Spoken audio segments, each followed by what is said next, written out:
sedikit mengulang dari part kemarin. "Bersumpah setialah padaku, hai iblis," ucap Yongking yang melakukan kontrak perbudakan iblis kepada Pondi. Yongking memandang sinis ke arah Pondi, dan saat ini ruang iblis sudah terpakai 2 dari 3. Dan akhirnya Pondi berhasil disummon dan berhasil menjadi bawahan Yongking. Saat ini Pondi duduk dan menundukkan kepalanya di hadapan Yongking. Dan Pondi pun naik level menjadi level 3.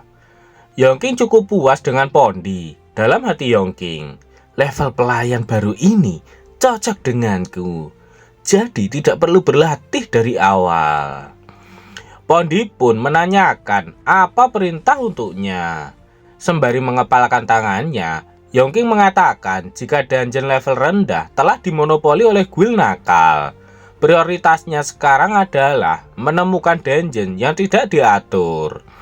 Dan untuk Pondi, Yongking menanyakan seharusnya dia tahu di mana monster lain berada.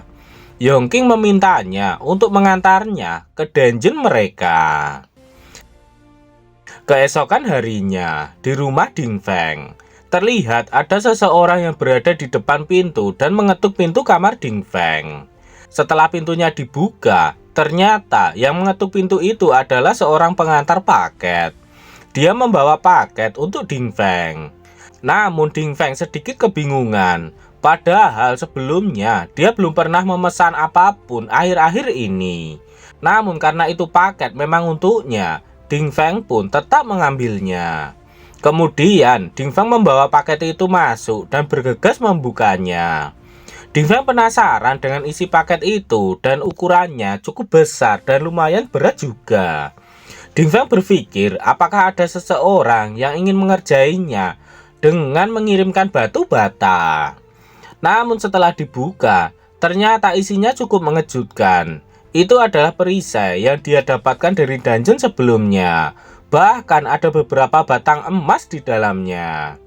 Dan di atas perisai itu juga ada sebuah catatan untuk dirinya. Catatan itu dari Yongking. Dalam catatan itu, Yongking memberitahukan bahwa perisainya telah dia ambil kembali untuk Ding Feng. Serta Yongking berpesan agar Ding Feng tidak menggunakan semua emas untuk amal dan simpan sebagian untuk dirinya sendiri. Jika Ding Feng ingin menjelajahi dungeon lagi, maka Yongking meminta Ding Feng untuk menghubunginya saja. Ding Feng senang karena dia telah mendapatkan perisainya kembali. Dia langsung mengangkatnya ke atas dan melihat kondisi perisai itu. Ding Feng masih sedikit tak percaya bagaimana ini mungkin. Yongking telah berhasil mengambil perisai itu kembali dari guild nakal itu. Bahkan Yongking juga memberinya beberapa emas batangan. Ding Feng sangat kagum melihat kilauan emas besar itu. Ini pertama kalinya dia memegang emas batangan sebesar itu. Ding Feng sangat senang dan berteriak bahwa dia benar-benar kaya. Teriakan Ding Feng itu terdengar sampai di luar rumah. Dan ternyata petugas pengirim paket itu masih ada di luar rumah Ding Feng. Ternyata petugas paket itu adalah Pondi yang sedang menyamar. Dia ditugaskan oleh Yongking untuk mengirimkan paket itu kepada Ding Feng. Kemudian Pondi melaporkan kepada Yongking bahwa paketnya telah diterima oleh Ding Feng. Yongking menerima laporan dari Pondi. Dia senang karena kerja Pondi sangat bagus. Tapi Yongking tidak yakin apakah alamat yang dituju oleh Pondi itu benar. Setelah beberapa saat berjalan, Yongking telah sampai di suatu tempat. Dia tahu jika tempat itu adalah salah satu kuil Dewa Cahaya. Yongking bertanya kepada Pondi, apa alasan Pondi merekomendasikan tempat itu kepada dirinya. Sembari berjalan menuruni tangga rumah Ding Feng, Pondi mengatakan jika kekuatan malaikat cahaya didukung oleh beberapa kuil besar dan kecil. Pondi menjelaskan jika menutup salah satu kuil akan sedikit melemahkan kekuatan mereka. Yongking puas dengan kerja Pondi dan sekarang dia sudah sampai di depan pintu gerbang kuil cahaya. Sebelum memasukinya, Yongking menyuruh Rak agar tetap dalam mode sembunyi-sembunyi begitu masuk, dan Yongking akan memanggilnya jika diperlukan. Panel berpindah di bekas rumah Suti yang hancur. Beberapa orang sudah berada di sana untuk menyelidiki apa yang sebenarnya terjadi di sana. Seseorang berjas merah muda, dia adalah petualang level 3 dari U Scorpion Guild, kepala manajemen perbendaharaan yang bernama Zutong.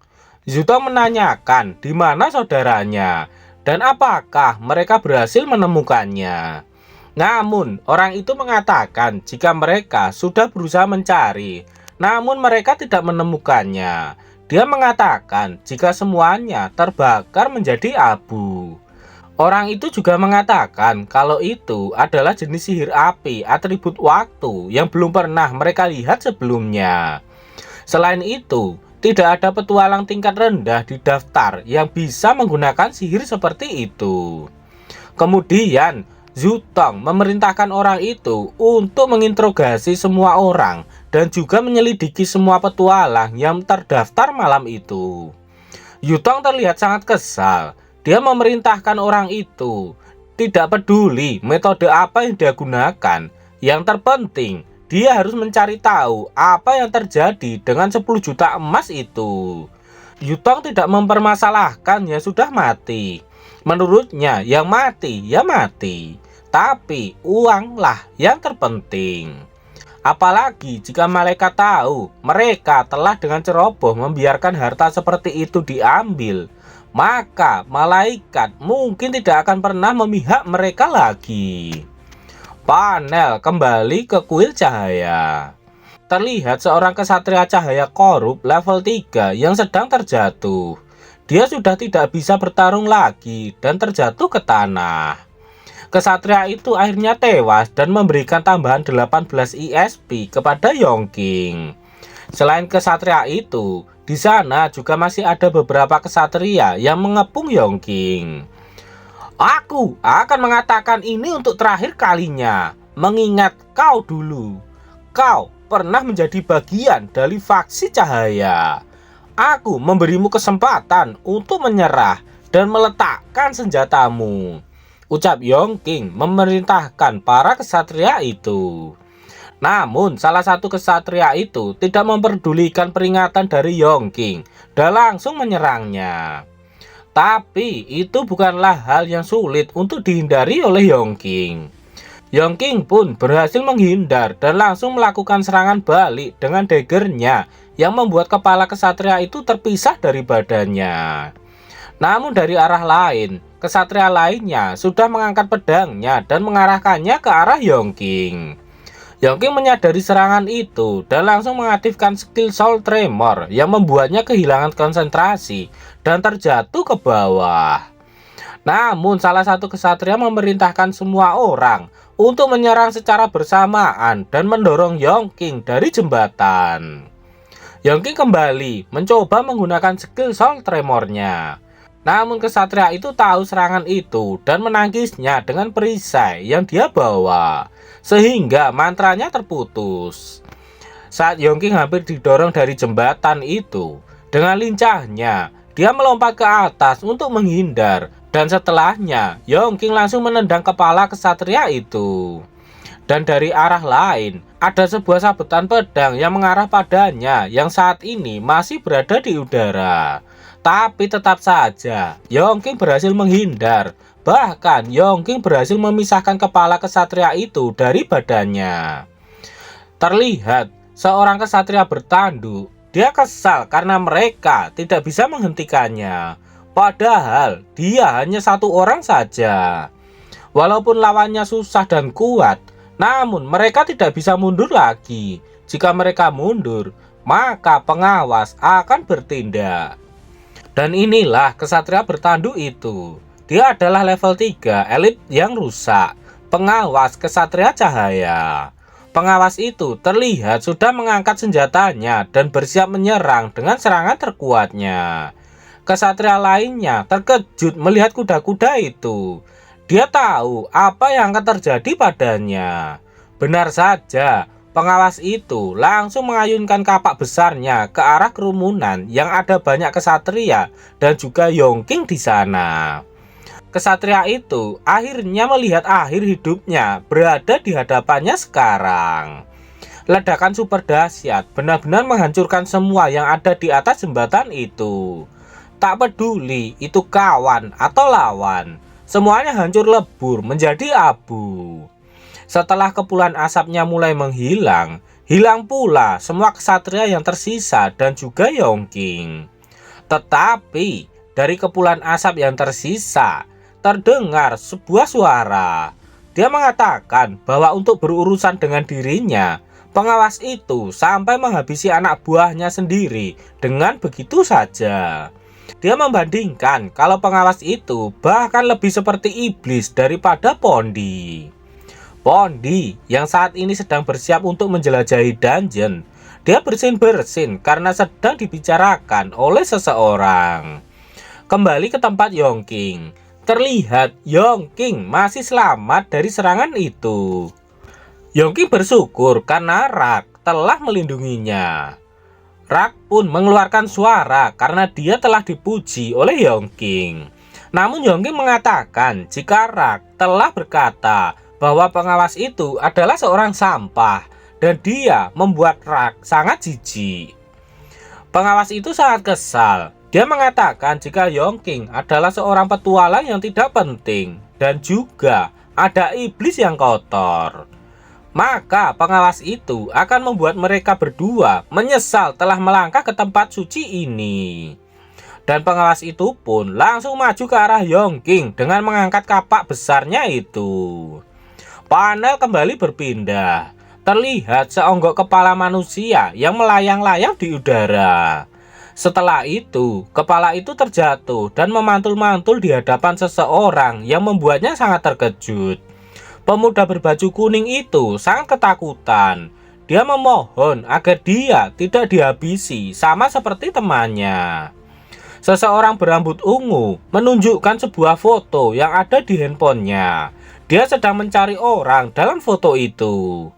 Orang berambut ungu itu tahu jika seseorang yang ada di foto itu adalah bagian dari kuil pemuda berbaju kuning itu 3 tahun yang lalu. Si rambut ungu sudah mencari di rumahnya yang lama. Namun setelah dia pergi, alamatnya tidak diperbarui.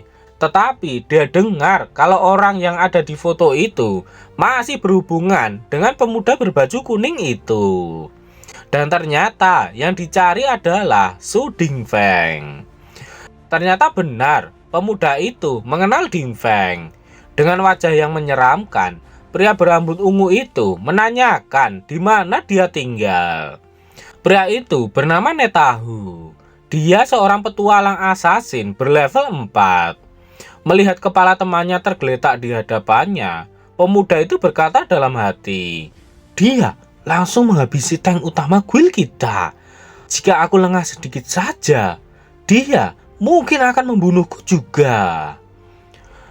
Karena tidak ingin mati sia-sia, pemuda itu mengatakan jika Dingfeng tinggal di blok 305, distrik Nananana, di persimpangan Nananana, dan jalan Nananana. Setelah mengatakan alamat rumah Dingfeng, pemuda itu bertanya apakah dia sekarang bisa pergi dari sana. Mendengar pertanyaan dari pemuda itu, Netahu berkata, "Hei, apakah aku terlihat seperti orang yang kejam?" Terserahlah." Pemuda itu pun langsung berlari untuk menyelamatkan dirinya sebelum Netahu berubah pikiran. Ternyata Netahu tersenyum licik sembari mengatakan jika dia hanya bercanda.